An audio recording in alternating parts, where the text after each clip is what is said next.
Hey, what's going on, everyone? This is Peter Jennings, and I go by CSURAM88 across the daily fantasy industry, and pumped to be back again here at FantasyLabs doing another lineup review. I chose to review the Thunderdome again. I think this is a fun tournament to take a look at.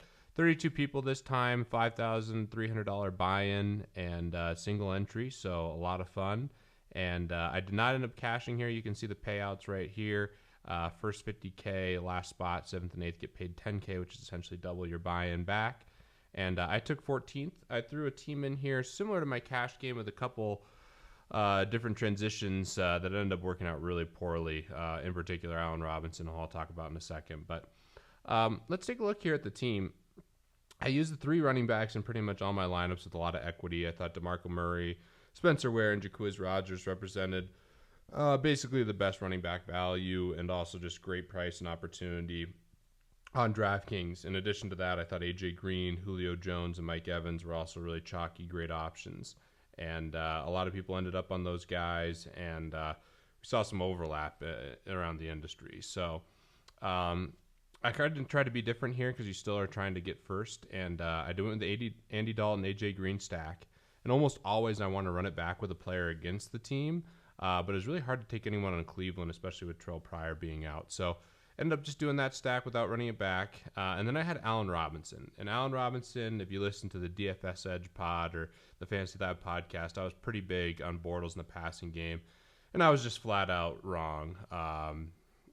Bortles looked absolutely terrible, had all day to throw, couldn't make anything happen. And Allen Robinson dropped a wide open pass in garbage time. And it's just a total mess. So I was wrong on Allen Robinson, and sorry for that. I feel like I've been pretty much on the crab this year so far, and definitely having having a very good NFL season so far. Certainly can't complain, but I do own up to when I make bad calls, and Allen Robinson certainly was one of them. A lot of people like to let me know on Twitter that I made those bad calls, and believe me, I oftentimes know Allen Robinson sank a lot of equity for me this weekend, as you can see here. Then I went with Golden Tate also in this spot. I liked him quite a bit, just with the opportunity with Theo Riddick out. Almost got to the 100-yard bonus and had a good game. Had a spot where he could have really had a big game, but definitely in play. And with Theo Riddick out, the Lions really used Golden Tate as kind of the running game. Went with Jack Doyle, who ended up being 40% owned here in this spot, just as a complete punt tight end. And then the Bills defense, which I used in this spot to be contrarian. And I'm going to review the winning lineup here in a second. The winning lineup actually had the Bills D2, which is amazing considering most tournament winners had the Eagles D, which was really needed this weekend to do well in tournaments when they put up 24 points. So I think the lineup's pretty straightforward.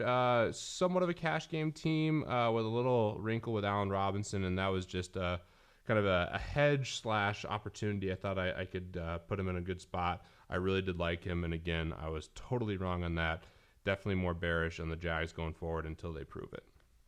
Looking at the first place team, Empire Maker 2, just one of the best DFS players overall, crushes a lot of sports, especially NBA, and with a big win here in the Thunderdome, won by 8 points. So let's look at his team. Very similar team. I mean, a lot of the same guys: Dalton, Murray, Ware, Rodgers, Doyle, A.J. Green, and the Bills D. But then went with Tyrell Williams, who I thought was a really good play.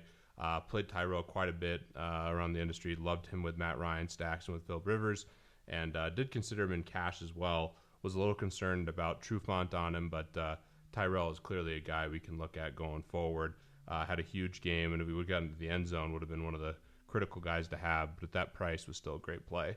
And then Mike Evans, 2 touchdowns, almost got the 100-yard bonus, also a great game, and a really well-constructed team, and more of a cash game team here too. So huge congrats to Empire Maker 2, one of the legends in the industry, and certainly a guy who, if you're looking at lineups, is definitely one of the best players out there. So hope this was helpful for you guys. I feel like it was another interesting week. Week 7, the chalk hit again, and very excited for Week 8. I'll have a lot of content up. I'll be doing a Periscope on Thursday, and as always, looking to see more Fantasy Lab subscribers at the top of the leaderboard.